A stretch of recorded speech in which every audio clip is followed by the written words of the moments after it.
దేవుని వాక్యం తెలియపరుస్తుంది. అంటే ప్రియ దేవుని పిల్లారా, అనేకులు పనికిపోయిన ఒక గుర్తుగా ఉన్నాడు. ఎవరు పడతారంటే గర్విష్ఠులు, దేవుని సన్నిధానంలో దేవునికి దూరంగా ఉన్నవారు, అవిశ్వాసులైన వారు, లోకముతో సహవాసం చేసిన వారిని మరలా తిరిగి అయినా ఏం చేస్తా ఉన్నాడంటే లోకములో పడద్రోస్తా ఉన్నాడు. లోకములో పడద్రోసిన వారిని మరలా తిరిగి లేపడానికి క్రీస్తు మనిషి కుమారుని లోకానికి వస్తే ఆయన రాకడ అనేది, ప్రభుని జన్మం అనేది ఒక వివాదాస్పదమైన గుర్తుగా మిగల్చిపెట్టింది. ఈ వివాదాస్పదమైన గుర్తుగా ఉన్న క్రీస్తును వెంబడించిన వారందరూ కూడా మరలా తిరిగి ఆయన ఏం చేస్తా ఉన్నాడంటే పడద్రోస్తా ఉన్నాడు. అందుకే మత్తయి సువార్త 21వ అధ్యాయము 42వ వచనంలో అక్కడ ఒక చక్కటి మాట రాయబడింది. మరియు యేసు వారిని చూచి ఇల్లు కట్టేవారు నిషేధించిన రాయి మూలకు తలరాయి అయినను ఇది ప్రభువు వల్లే కలిగేను, ఇది మన కన్నులకు ఆశ్చర్యం అన్నమాట.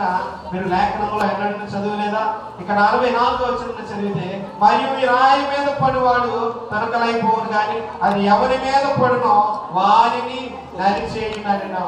నిజమే ప్రియ దేవుడు, యేసు ప్రభువారు ఆయన ఒక బండ మాదిరిగా ఒక స్థిరమైన పునాదిని మనకు కలుగజేశాడు.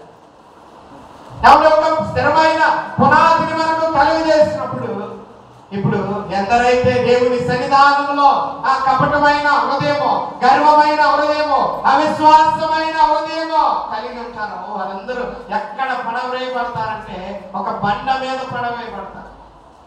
ఇప్పుడు వారు వెళ్ళి బండ మీద పడవేసిన ఆ బండ వచ్చి ఆ రాయి వచ్చి వీరి మీద పడినా నష్టం జరిగింది ఎవరికి? మనిషికే. ఒక రాయి వచ్చి మనిషికి తగిలిన, మనిషి రాయికి తగిలిన గాయం అయ్యేది మాత్రం మనిషికే.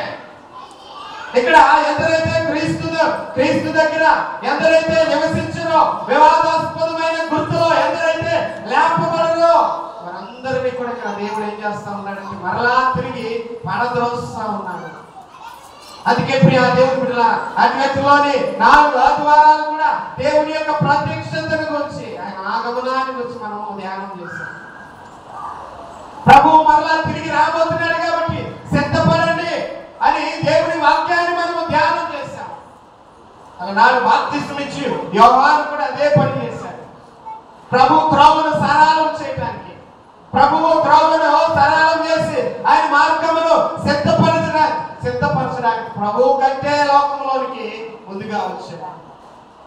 ప్రియ దేవుని బిడ్డలారా, నాడు కారణ జన్ముడిగా మరి గర్భాన పాపము లేనిగా జన్మించిన క్రీస్తు ఒక వివాదాస్పదమైన గుర్తుగా నాడు నిలిచి ఎందరైతే ఆయన విశ్వాసం వచ్చాడో, గర్విష్ఠుడిగా ఉంటారో, ఎందరైతే అల్ప విశ్వాసంలో ఉంటారో వారందరినీ మరలా తిరిగి ఏం చేస్తామంటే పడద్రోస్తా ఉన్నాడు. అందుకే దేవుని సన్నిధానంలో మన ప్రవక్తన అనేది జాగ్రత్తగా ఉంచుకోవాలి.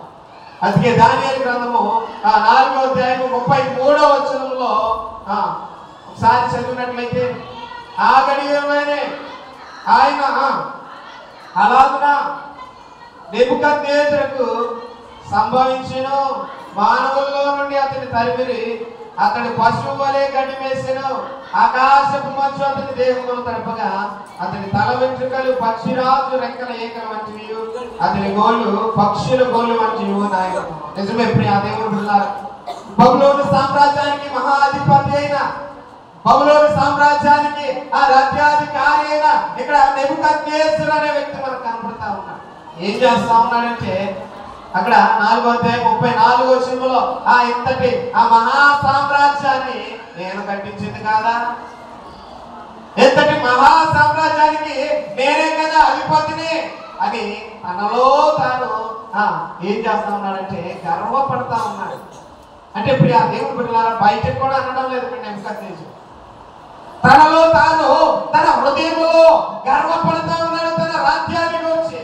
కానీ దేవుడు ఏం చేసేవాడంటే సామాన్యమైన దేవుడు కాదు, ప్రతివాని హృదయాంతరంగమును పరిశీలన చేసే దేవుడు. ఎవరి హృదయంలో ఏ ఆలోచన, ఎలాంటి స్థితి ఉందో సమస్తమును ఎరిగిన దేవుడు ఏం చేస్తాడు? ఊరుకుంటాడండి. బబులోను సామ్రాజ్యం మీద దేవుడు నెబుకద్నెజరును గొప్ప అధిపతిగా నియమించాడు. కానీ తనకి ఇచ్చిన అధికారాన్ని బట్టి గర్వించాడు కాబట్టి దేవుడు తన గర్వము నుంచి ఏం చేశాడంటే గట్టిని మొలిపించాడు. దేవుని పిల్లలారా, దేవుని సన్నిధానంలో దేవునికి అసాధ్యమైనది అది కూడా లేదు. అందుకే గర్విష్ఠులను పడద్రోయటానికి ఆయన ఒక వివాదాస్పదమైన గుర్తుగా లోకానికి వచ్చాడు. దేవుని పిల్లలారా, దేవుని సన్నిధానంలో గర్వపడుతున్నామా? అందుకే దేవుని వాక్యం తెలియపరుస్తా ఉంది, నాశనమునకు ముందు గర్వము నడుచునని దేవుని వాక్యం తెలియపరుస్తుంది. అంటే దేవుని సన్నిధానంలో గర్వము పనికిరాదు. దేవుని సన్నిధానంలో కపట భక్తి పనికిరాదు. దేవుని సన్నిధానంలో నటించే భక్తి పనికిరాదు. ఆ భక్తి ఉంటే దేవునిలో మనం ఎదగడానికి, దేవునిలో మనము అభివృద్ధి పరచబడడానికి అవే ఆటంకాలు. దేవునిలో అలాంటి భక్తిని నాడు మనం కలిగి ఉన్నామా? నిజమే ప్రియా దేవుని పిల్లలారా, అట్టి భక్తిని కలిగి ఉంటే కనుక ఆయన మనలో పడద్రోయడానికి సిద్ధముగా ఉన్నాడు. ఎందుకంటే దేవుని వాక్యము ద్వారా ఆయన మనలో ఎన్నో మార్లు హెచ్చరిస్తూ ఉన్నాడు. యేసు ప్రభువు లోకానికి వచ్చి చాలా కాలం గతించిపోయింది, కొన్ని వేల సంవత్సరాలు గతించింది. కొన్ని వందల సంవత్సరాల నుండి దేవుని వాక్యం అనేది మనకు అందించబడుతుంది. అయినా సరే దేవుని వాక్యాన్ని లెక్క చేయకుండా దేవుని వాక్యముల పట్ల గర్వము కలిగి కపట భక్తి కలిగి విశ్వాసము లేని వారిగా జీవిస్తూ ఉంటాయి. దేవుడు ఈ సమయాన మనల్ని హెచ్చరిస్తా ఉన్నాడు. ఈ సమయాన దేవుడు మనల్ని హెచ్చరిస్తా ఉన్నాడు. అందుకే ఇక్కడ 37వ వచనంలో, దానియేలు గ్రంథం 4వ అధ్యాయం 37వ వచనంలో, ఇలాగ నెబుకద్నెజరును నేను పరలోకపు రాజు యొక్క కార్యములని, సత్యములను, ఆయన మార్గములను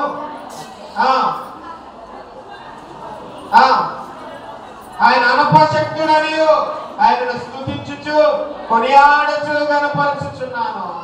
నిజమే ప్రియా దేవుని బిడ్డలారా, నెబుకద్నెజరు ఎప్పుడైతే గర్వించాడో ఆ క్షణమందే పశువుల వల్లే గడ్డి వేశాడు. కానీ ఎప్పుడైతే దేవుని సన్నిధానంలో తను చేసిన తప్పిదాన్ని తెలుసుకున్నాడో మరలా తిరిగి ఏమంటున్నాడంటే ఆయన మార్గములు న్యాయములైనవని గర్వంతో నటించు వారిని ఆయన అనపశక్తుడని ఆయనను స్తుతించుచు కొనియాడుచు గణపరచుచున్నాను. అంటే ప్రియా దేవుని బిడ్డలారా, దేవుని సన్నిధానంలో దేవునికి అసాధ్యమైనది ఏది కూడా లేదు. దేవుని సన్నిధానంలో ఎందరైతే గర్విస్తారో వారందరినీ దేవుడు పడద్రోస్తాడు. కానీ ఇక్కడ నెబుకద్నెజరును కూడా అదే రీతిగా పడద్రోసినప్పుడు వెంటనే తాను తెలుసుకున్నప్పుడు మరలా తిరిగి ఏం చేస్తా ఉన్నాడంటే దేవుడిని కొనియాడుచు స్తుతించుచు గణపరుస్తా ఉన్నాడు. అటువంటి స్థుతి ఈనాడు మన నుండి దేవుడు ఆశిస్తా ఉన్నాడు. అలాంటి ఒక రక్షణను ఈనాడు దేవుడు మనకు గుర్తుగా ఇవ్వడానికి వస్తే ఆ రక్షణ అనే గుర్తును మానేసి నాడు మనము ప్రియా దేవుడి పిల్లల లోకం అనే గుర్తును ధరించుకుంటా ఉన్నాం. ఎందరైతే లోకం అనేది దేవుని వారిలో ఒక గుర్తుగా ఉంటుందో వారందరినీ కూడా దేవుడి క్షణమందు పడద్రోయటానికి సిద్ధంగా ఉన్నారు. కానీ ఈ గుర్తును, రక్షణ అనే గుర్తును, దేవుని యొక్క రక్షణ అనే గుర్తుని ఈనాడు ధరించుకోలేకపోతా ఉన్నారు. రక్షణ అనే గుర్తులో ఈనాడు అనేకులు నడవలేకపోతా ఉన్నారు.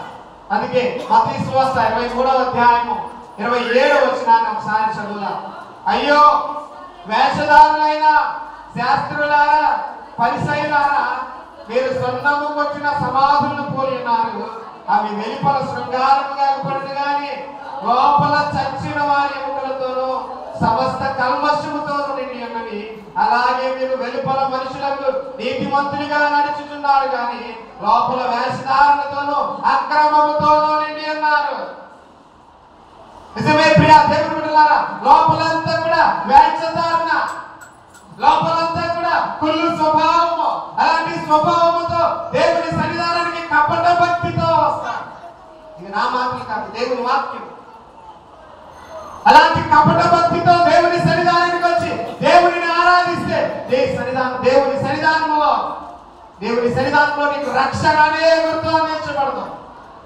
రక్షణ అనే గుర్తు కనుక నీకు లేకపోతే దేవునిలో నీకు ఎంత విశ్వాసము, భక్తి, ఆత్మీయత ఉన్నా అదంతా కూడా ఇక్కడ దేవుని సన్నిధానంలో వేషధారణ వలె కనపడుతుంది. అటు వేషధారణ, భక్తి కలిగి దేవుని సన్నిధానానికి వస్తున్నావా? దేవుని సన్నిధానానికి ఎందుకు వస్తున్నావు? వేషధారణతో, ఏదో నామకార్థ భక్తితో, నామకార్థ విశ్వాసంతో ఈ ప్రాంతానికి వచ్చి ఆరాధించి మరలా తిరిగి ఇంటికి వెళ్ళిపోతే ఎలాంటి ప్రయోజనం లేదు. అటువంటి భక్తి కాదండి దేవుడు మన దగ్గర నుండి ఆశించాడు. అటువంటి విశ్వాసముని కాదు ఈనాడు దేవుడు మన నుండి ఆశించేది. అందుకే దేవుడు మనల్ని హెచ్చరిస్తా ఉన్నాడు. గర్విష్ఠులను గర్వమనిషి గడ్డి మొలిపించే దేవుడు, వేషధారులను మరలా తిరిగి పడద్రోసే దేవుడు, విశ్వాసము లేని వారిని మరలా తిరిగి పడద్రోసే దేవుడు. అటువంటి దేవుని సన్నిధానానికి వచ్చి దేవుని స్తుతిస్తున్నప్పుడు ఇక్కడ ఎంత జాగ్రత్తగా ఉండాలి దేవుని సన్నిధానం. అటువంటి దేవుని నీవు గుర్తుగా కలిగి ఉన్నప్పుడు, అటువంటి రక్షణ నీవు సంపాదించుకోవాలని ఆశపడుతున్నప్పుడు ఎన్ని లోక సంబంధమైన గుర్తులు విడిచిపెట్టాలి. వీటేటిని విడిచిపెట్టకుండా దేవుని సన్నిధానంలో నాకు ఒక రక్షణ అనే గుర్తు కావాలంటే దేవుని సన్నిధానంలో అక్కడి నుంచి వస్తుంది. దేవుని సన్నిధానంలో రక్షణ అనే గుర్తు కావాలంటే ఎక్కడి నుండి వస్తుంది? అందుకే ఎవరు సుమయోను పలుకుతా ఉన్నాడు, అనేకులను పడద్రోయి చెక్కును లేపు చెక్కును ఆయన ఒక వివాదాస్పదమైన గుర్తుగా ఉన్నాడు. నిజమే, ఎందరైతే దేవుని సన్నిధానంలో గర్వము కలిగి ఉంటారో, కపట భక్తి కలిగి ఉంటారు, ఆత్మవిశ్వాసము కలిగి ఉంటారు, అటు వారందరినీ కూడా ఆయన పడవేస్తానికి సిద్ధంగా ఉన్నాడు. కానీ ఎందరైతే దేవునిలో తగ్గింపు స్వభావము కలిగి, ఎందరైతే దేవునిలో విశ్వాసములో ఆత్మీయతలో ఎదగడానికి సిద్ధంగా ఉన్నారు, వారందరినీ కూడా రక్షణ అనే గుర్తు ద్వారా తిరిగి లేపుతా ఉన్నాడు ఆయన. ఆ గుర్తుని నాడు నువ్వు ధరించుకుంటున్నావు, ఆ గుర్తుని నాడు నువ్వు పొందుకోవడానికి సిద్ధముగా ఉన్నావా? ప్రియ దేవుని బిడ్డలారా, దేవుని సన్నిధానంలో ఇక్కడ దేవుని వాక్యము మనతో మాట్లాడుతూ ఉంది. దేవుని సన్నిధానంలో దేవుని వాక్యము మనతో మాట్లాడినప్పుడు ఇక్కడ దేవుని వాక్యమునకు లోబడవలసిన అవసరం ఉంది. అందుకైనా మరొక పర్యాయం ఇక్కడ మత్తయి సువార్తలో విశ్వాసము లేని వారిని కూడా హెచ్చరిస్తా ఉన్నాడు. మత్తయి సువార్త 17వ అధ్యాయము 17వ వచనం. మత్తయి సువార్త 17వ అధ్యాయము. అందుకు యేసు, విశ్వాసము లేని మూర్ఖతరము వారలారా, మీతో నేను ఎంతకాలం ఉందును, ఎంతవరకు మిమ్మల్ని సహించును, వారిని ఎందుకు తీసుకురండి అని చెప్పాను. అంతటా యేసు ఆ దయ్యమును గద్దింపగా అది వారిని వదిలిపోయిన ఆగడి నుండి ఆ చిన్నవారి స్వస్థత. అంటే ప్రియ దేవుని బిడ్డలారా, అక్కడ యేసు ప్రభువారు అంటున్నారు, విశ్వాసము లేని మూర్ఖతరము వారలారా. ఏమండి? విశ్వాసము లేని మూర్ఖతరము వారలారా, మీతో నేను ఎంతకాలం ఉందును, ఎంతవరకు మిమ్మల్ని సహించును. నిజమే, దేవుని సన్నిధానంలో ఆయన మనుష్య కుమారునిగా ఈ లోకానికి ఉద్భవించి ఈ లోకములో ఉన్న ప్రతి ఒక్కరిని ఆయన సొత్తైన ప్రజలను రక్షించబడడానికి ఆయన స్వరక్తం ఇస్తే, ఈనాడు మనము ఏ రీతిగా పిలువబడుతున్నామంటే విశ్వాసము లేని మూర్ఖతరము వారిగా పిలువబడుతున్నాం. అవి ఎంతకాలం దేవుడు మనల్ని సహిస్తాడు? ఎంతకాలము దేవుడు మనల్ని సహిస్తాడు? దేవుని సన్నిధానానికి ఇంకెంతకాలము దూరముగా ఉండి విశ్వాసము లేని మూర్ఖతరము వారిగా, కపట భక్తి కలిగిన వారిగా, గర్వంతో నడుచుకుని వారిగా ఉంటాం. ఇకనైనా మార్పు చెందవా? ఇకనైనా రక్షణ అనే గుర్తుని నీవు ధరించుకోలేవా? అవును, సంవత్సరాల తరబడి సంవత్సరాలు గతించిపోతున్నాయి. అప్పుడే 2024వ సంవత్సరంలో చివరి ఆదివారంలో మనం ఉన్నాం. వచ్చే ఆదివారం నూతన సంవత్సరంలోకి వెళ్ళిపోతాం. కానీ ఇంకా నీకు ఆ రక్షణ అనే గుర్తు కనుక లేకపోతే, ఇంకా రక్షణ అనే ఆ గుర్తు కనుక నీవు ధరించుకోకపోతే నీ భక్తి అంతా కూడా వ్యర్థమే. అప్పుడు దేవుడు నిన్ను కూడా అంటాడు, విశ్వాసం లేని మూర్ఖతరము వారలారా అని దేవుడు నీకు పిలిచినప్పుడు అలాంటి పిలుపుని నీవు దేవుని దగ్గర నుండి ఆశిస్తున్నావా? ఆ దేవుని బిడ్డలారా, దేవునిలో మన భక్తిని, విశ్వాసాన్ని మనము పరిశీలన చేసుకోవాలి. ఆయన మనుష్య కుమారునిగా ఈ లోకానికి కని అయిన గర్భాన బాలునిగా ఈ లోకానికి జన్మించాడు. క్రిస్మస్ అనగానే ఆ క్రీస్తును ఏం చేయాలి? ఆరాధించాలి. కానీ చాలా మంది అనుకుంటారు క్రిస్మస్ రాగానే youth Christmas, Sunday school Christmas, పెద్దల క్రిస్మస్ అయినా, యవనస్తుల క్రిస్మస్ అయినా, ఏ క్రిస్మస్ అయినా ఏం చేస్తాం? క్రీస్తును ఆరాధించుతాం. ఇప్పుడు యవనస్తుల క్రిస్మస్ రోజున యవన బిడ్డలందరూ దేవుని కొరకు మారబడతారు, దేవుని ఆరాధిస్తారు. అలాగా ఏ రీతిగా మనము ప్రభువుని ప్రతి దానిలో కూడా ఆరాధిస్తాం. కానీ కొంతమంది అనుకుంటా ఉంటారు, పాస్టర్ గారు ఆదివారానికి క్రిస్మస్కి తేడా ఏముందండి? ఏముందమ్మా తేడా? మీరే చెప్పాలి, నాకు తెలియదు. క్రిస్మస్ రోజున ఏం చేస్తారు? దేవుణ్ణి ఆరాధిస్తారు. మరి ఆదివారం ఇప్పుడు చర్చికి వచ్చాం, ఇక్కడ ఏం చేస్తున్నాం? ఆరాధిస్తున్నాం. మరి క్రిస్మస్కి ఆదివారానికి తేడా ఏంటి అమ్మా? ఏముంది తేడా? ఇప్పుడైతే ఆదివారం అయితే మామూలు బట్టలు వేసుకొని వస్తాం. కాకపోతే ఇంకా క్రిస్మస్ రోజున ఉన్న వ్యత్యాసం ఏంటంటే అందరూ కొత్త కొత్త బట్టలు వేసుకొని తలలన్నీ శుభ్రంగా ముందుకు ఎరబోసుకొని కనీసం ముసుగు కూడా లేకుండా కూర్చోడానికి వస్తాం. అంతేనమ్మా తేడా? దేవుని పిల్లలారా, దేవుని సన్నిధానంలో క్రిస్మస్ అనగానే క్రీస్తుని ఆరాధించడం.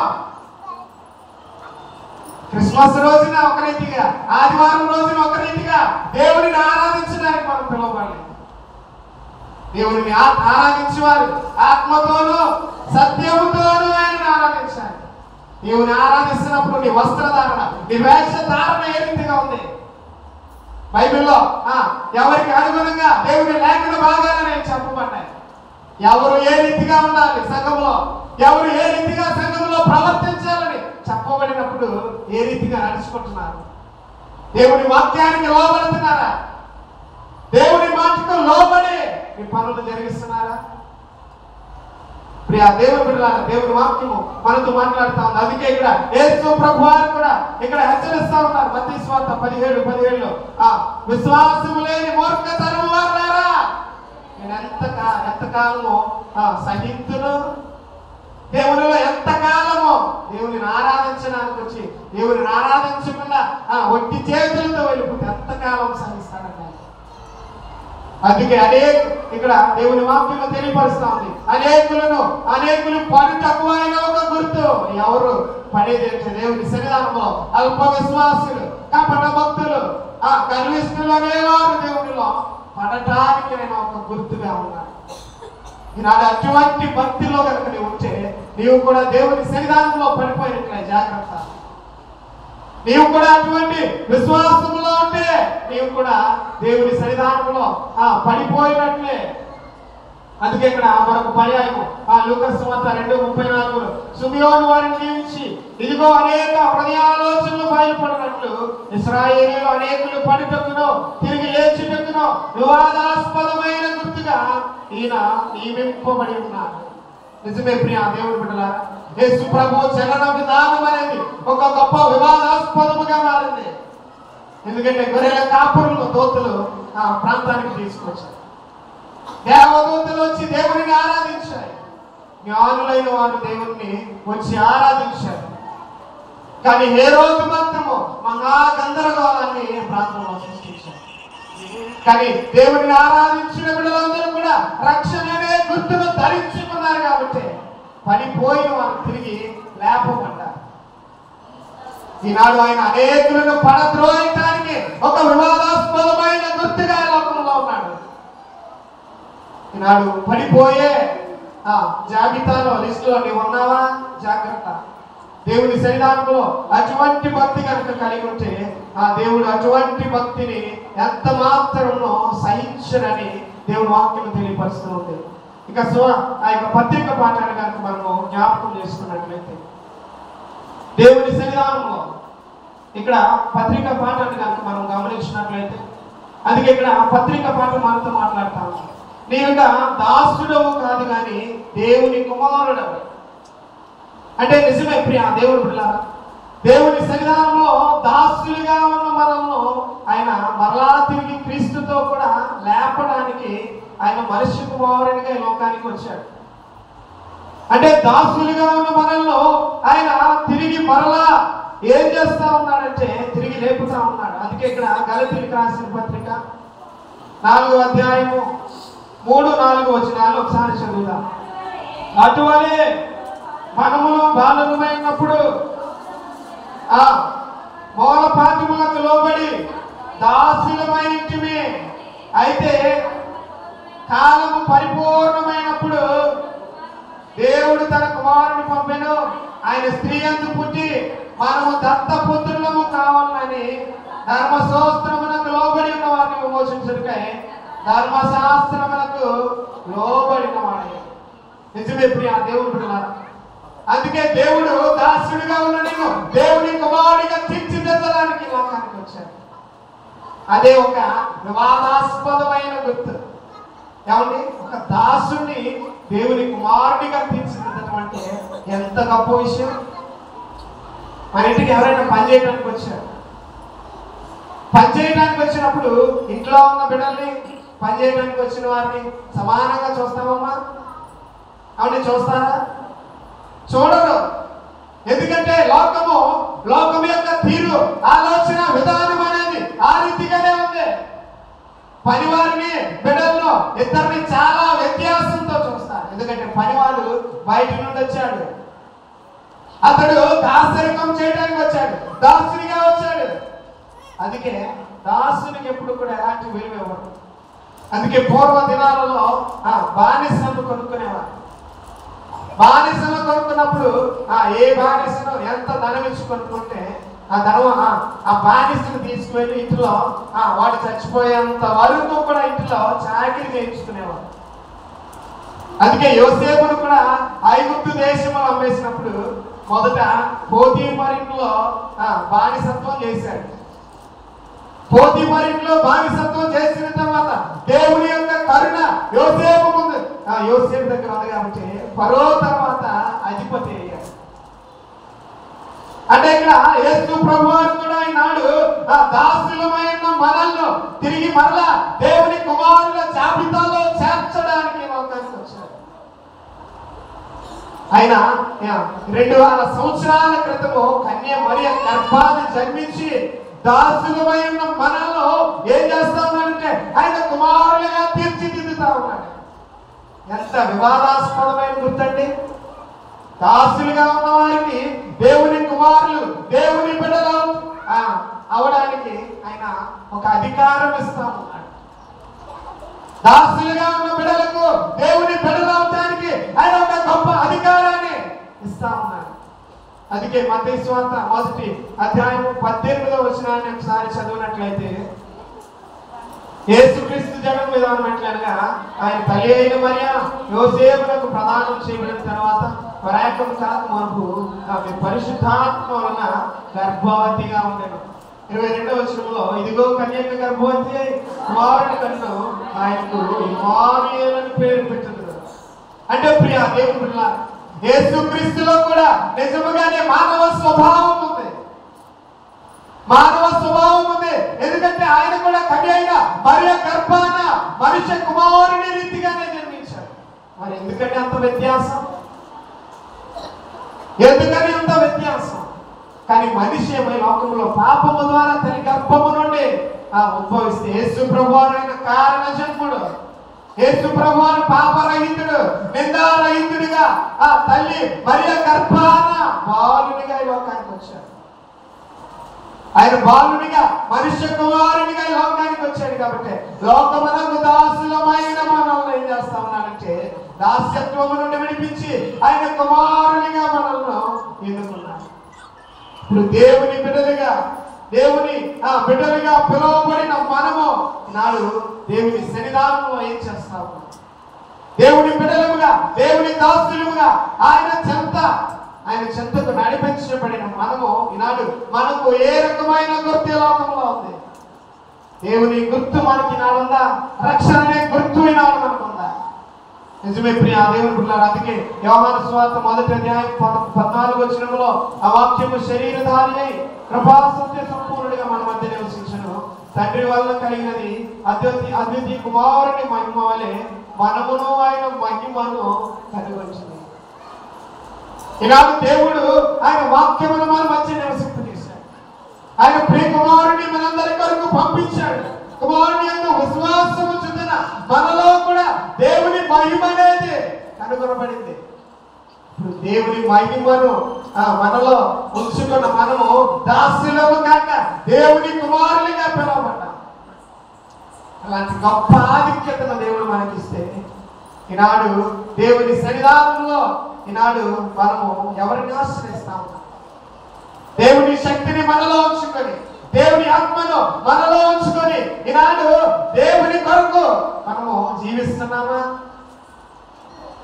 దేవుని కొరకు జీవించలేకపోతే కనుక అతి వారిని మరలా తిరిగి పడద్రోయటానికి ఆయన ఒక గుర్తుగా ఉన్నాడు. అలాంటి దేవునికి నాడు నీవు భయపడటం లేదా?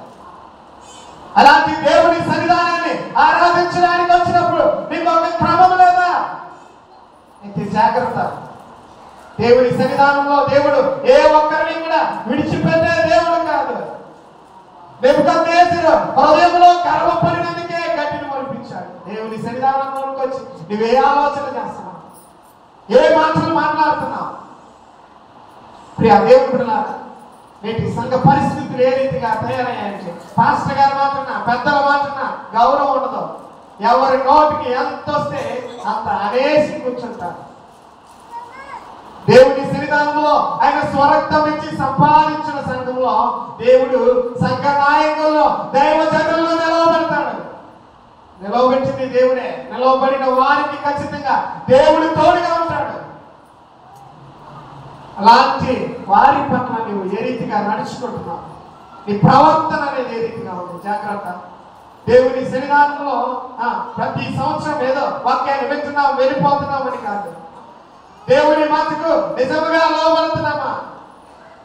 దేవుని బిడ్డలారా, దేవుని సన్నిధానంలో నెలలో ప్రతి వారము కూడా, నెలలో 4 ఆదివారాలు అంటే 3 ఆదివారాలు రాదు. కానీ మొదటి ఆదివారం వచ్చేసరికి ఎడమ చేతిలో కుడి చేయి పెట్టి ఇక్కడికి వచ్చి నిలబడతారు.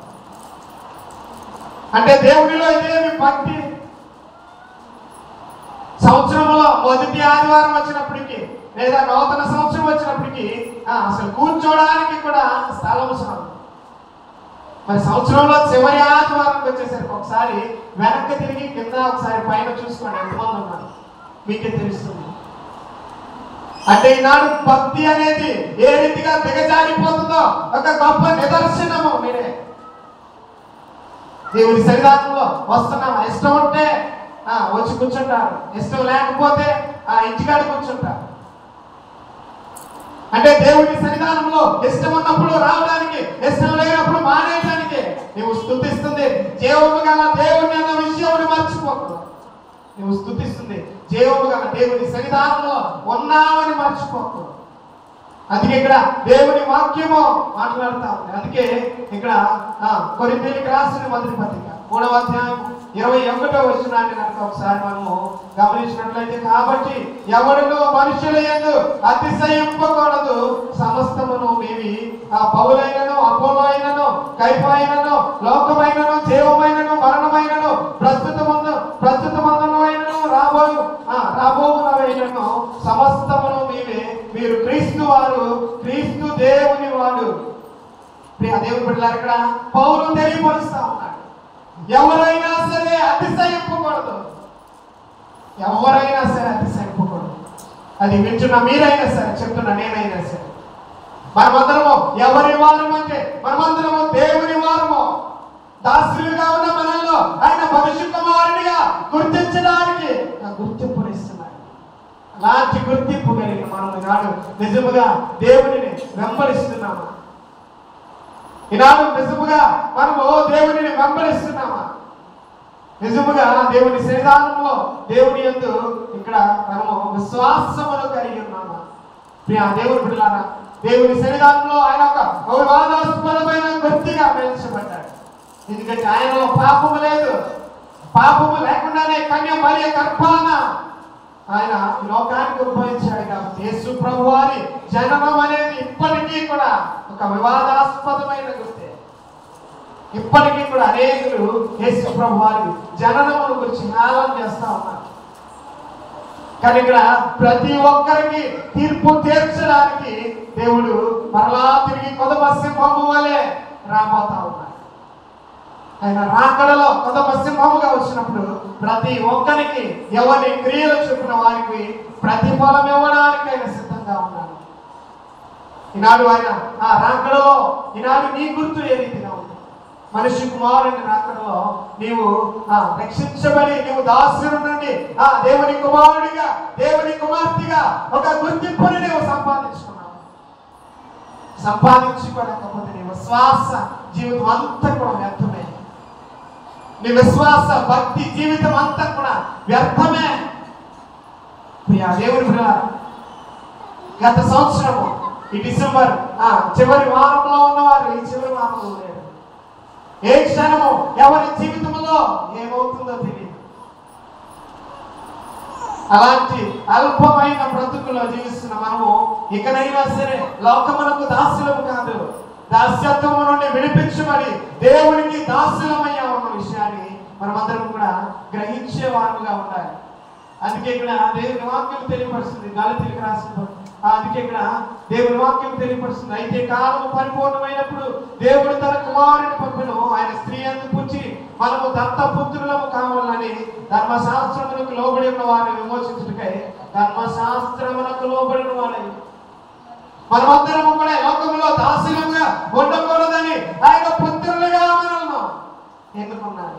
అలాంటి దేవుణ్ణి నాడు ఏ రీతిగా స్తుతిస్తున్నారు? అలాంటి దేవుని సన్నిధానములోనికి వచ్చిన మనము ఈనాడు దేవుని సన్నిధానంలో ఏ రీతిగా మనము దేవుని స్తుతించగలుగుతున్నాం?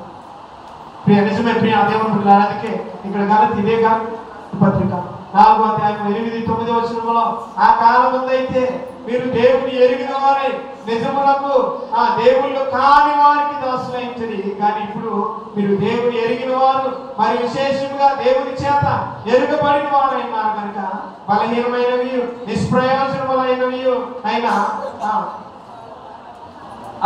వాటి తట్టు మరలా తిరుగునేలా మునుపటి వలె మరలా వాటికి దాసులైన ఘోరనేల. నిజమే ప్రియ దేవుని బిడ్డలారా, మునుపటి అంటే మన పితరులైన వారు నిజముగా దేవుడిని ఎరగకయే లోకము తట్టు జీవించారు. కానీ దేవుని వాక్యము మనకు అందించబడింది. దేవుని రక్షణ అనేది మనకు ఒక గుర్తుగా ఇవ్వబడింది. కానీ మనము కూడా ఇంకా లోకము తట్టు తిరగనేలా, దేవుని సన్నిధానంలో లోకమునకు దాసులుగా ఉండనేలా. అందుకే దేవుని వాక్యము మనతో హెచ్చరిస్తా ఉంది, మనతో మాట్లాడుతూ ఉంది. ప్రియా దేవుని బిడ్డలారా, దేవుని సన్నిధానంలో అయినాడు మన భక్తి ఏ రీతిగా ఉంది. అందుకే చివరిగా హెబ్రీయులకు రాసిన పత్రిక 12వ అధ్యాయం 1-2 వచనాల్లో ఎంత గొప్ప సాక్షి సమూహము మేఘమోలే మనల్ని ఆవరించేందున మనము కూడా ప్రతి భారమును సులువుగా చిక్కులు పెట్టి పాపమును విడిచిపెట్టి విశ్వాసమునకు కర్తయు దానిని కొనసాగించువాడైన యేసు వైపు చూచుచు మన ఎదుట ఉంచబడిన పందెములో ఓపికతో పరిగెత్తుదామని ఇక్కడ దేవుని వాక్యం తెలియపరుస్తుంది. నిజమే ప్రియా దేవుని బిడ్డలారా, మన ఎదుట ఒక పందెం ఉంచబడింది, మరి ఎదుట ఒక పరుగు ఉంచబడింది. దానికి కర్త ఎవరంటే ప్రభు అయిన క్రీస్తు వైపు ఎందరైతే చూసి నిజముగా పరిగెడతారు వారందరూ కూడా రక్షించబడతారు. నిజమే నాడు ఐగుప్తు దేశంలో కూడా ఐగుప్తు అరణ్యంలో కూడా దేవుడు ఇశ్రాయేలు ప్రజల మీద తాపకరమైన సర్పాలను రప్పించినప్పుడు మోషే ఒక ఇత్తడి సర్పాన్ని చేయించి నిలవబెట్టాడు. దాని వైపు నిదానించి చూసిన వాళ్ళని రక్షించబడ్డారు. ఈనాడు క్రీస్తు కూడా మనకు ఒక రక్షణ గుర్తుగా ఆయన నిలవబడి ఉన్నాడు. ఆయన వైపు ఎందరైతే చూస్తారు అలాంటి వాళ్ళందరికీ రక్షణ అనే గుర్తుని ఇవ్వడానికి సిద్ధంగా ఉన్నారు. నిజమే ప్రియ దేవుని బిడ్డలారా, కాలాలు సంవత్సరాలు గతించిపోతున్నాయి, కానీ మనలో ఉన్న లోక స్వభావం మాత్రం గతించడం లేదు. మనలో ఉన్న గర్వపడే స్వభావం మాత్రం గతించడం లేదు. ఈనాడు దేవుని సన్నిధానంలో మనల్ని మనము పరిశీలన చేసుకుందాం. ఈ క్రిస్మస్ దినాల్లో దేవుని ఆరాధిస్తున్న మనము, దేవుని స్తుతిస్తున్న మనము ఈనాడు నిజముగా మనల్ని మనము పరిశీలన చేసుకోవాల్సిన అవసరం ఉంది. అందుకే ఈరోజు పత్రిక పాఠము తెలియపరుస్తా ఉంది. నేను యొక్క దాసుడు కాదు కానీ దేవుని కుమారుడివే. ఇదే గుర్తు, దాసుడిగా ఉన్న నిన్ను దేవుని కుమారుడిగా ఆయన లోకానికి తీసుకొచ్చాడు. అదే నీ గుర్తింపు. దేవుని బిడ్డలారా, మనము పరిశీలన చేసుకుందాం. దేవుని సన్నిధానంలో ఆయన ఒక వివాదాస్పదమైన గుర్తుగా పిలువబడ్డాడు. ఒక వివాదాస్పదమైన గుర్తుగా ఆయన ఉన్నాడు. ఎందుకంటే స్వార్థ పాఠం మాట్లాడుతుంది. అనేకులు పడుటకు ఆయనే ఒక గుర్తు. ఎవరు వచ్చి గర్విష్ఠులు, దేవుని సన్నిధానంలో హేళన చేయవారు, దేవుని సన్నిధానంలో అవిశ్వాసంలో ఉన్నవారు, ఈనాడు అటువంటి పడిపోయే స్థితిలోనే ఉన్నావా? అందుకే దేవుని సన్నిధానానికి వచ్చినప్పుడు ఈ ప్రవర్తన జాగ్రత్తగా చూసుకోమని చెప్తుంది. అందుకే దేవుని సన్నిధానంలో కూర్చున్నప్పుడు హేళనకర మాటలు, నవ్వుకునే సిల్లీ జోక్స్ వేసుకోవడానికి ఇక్కడికి రాలేదు. రాత్రి యవనస్తులు కూడా ఒకసారి మీరు గుర్తుంచుకోవాలి. మీరు ఏ ప్రాంగణంలోకి వెళ్ళినా సరే ఆ ప్రాంగణంలో దేవుని ఆత్మ అనేది ఉంటుంది. ఎందుకంటే ఎక్కడైతే ఇద్దరు ముగ్గురు కూడి నా నామాన్ని స్తుతిస్తారో వారి మధ్య నేను ఉంటానని దేవుని వాక్యం సెలవిస్తుంది. హేళన చేయడానికి, ఏదో అక్కడ దుర్భాషలు ఆడుకోవడానికి, పిచ్చి పిచ్చి వేషాలు వేయడానికి మీరు ఆ ప్రాంతంలో రాలేదు. జీవముగా దేవుని ఆరాధించడానికి వచ్చారు. ఆరాధించడానికి వచ్చినప్పుడు దేవుని సన్నిధానంలో ఏ రీతిగా ఉండాలి? ఒకవేళ అట్టి రీతిగా లేకపోతే కనుక ఆయన అట్టి వాళ్ళందరూ పడుటకు ఒక గుర్తుగా ఉన్నాడు. జాగ్రత్త దేవుని బిడ్డలారా, దేవుని సన్నిధానంలో మనల్ని మనము పరిశీలన చేసుకుందాం. దేవుని సన్నిధానంలో మనల్ని మనము ఈనాడు పరిశీలన చేసుకుందాం. ఎందుకంటే ఆయన ఒక వివాదాస్పదమైన గుర్తుగా ఉన్నాడు. అనేకులను పడుటకు ఆయన ఒక గుర్తుగా ఉన్నాడు. దాసుని నుండి కుమారునిగా నిన్ను తీర్చిదిద్దడానికి ఆయన గుర్తుగా ఉన్నాడు. అది ఈ సమయంలో నీవు ఏ రీతిగా ఏ రకమైన గుర్తును కలిగి ఉన్నావు? లోకమనే గుర్తును కలిగి ఉన్నావు, లేదా రక్షణ అనే గుర్తును కలిగి ఉన్నావు? మనం పరిశీలన చేసుకున్నాం. దేవుని సన్నిధానంలో ఈ క్రిస్మస్ దినాలలో దేవుని సన్నిధానంలో మన భక్తిని, మన విశ్వాసాన్ని, మనకు పర్యాయం దేవునిలో పరిశీలన చేసుకున్నాం. పరిశుద్ధాత్మ దేవుడు మనందరికీ తన కృపను అనుగ్రహించుగాక. మీకు తల వచ్చినట్లయితే ఇచ్చిన ప్రార్థన పాస్టర్ గారు ప్రార్థన వాళ్ళు నడిపిస్తారు. ప్రార్థన.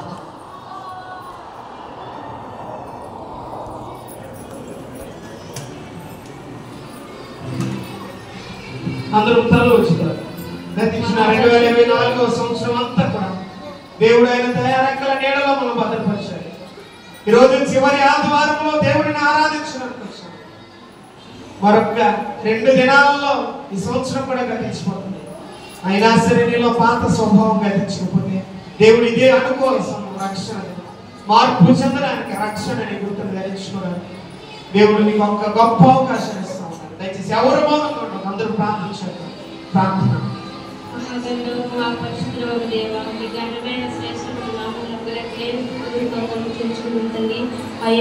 తండ్రి, ఈ క్రిస్మస్ తర్వాత మొదటి ఆదివారంలోనికి మా అందరినీ ప్రవేశపెట్టినందుకే నీకు వందనములు దేవా.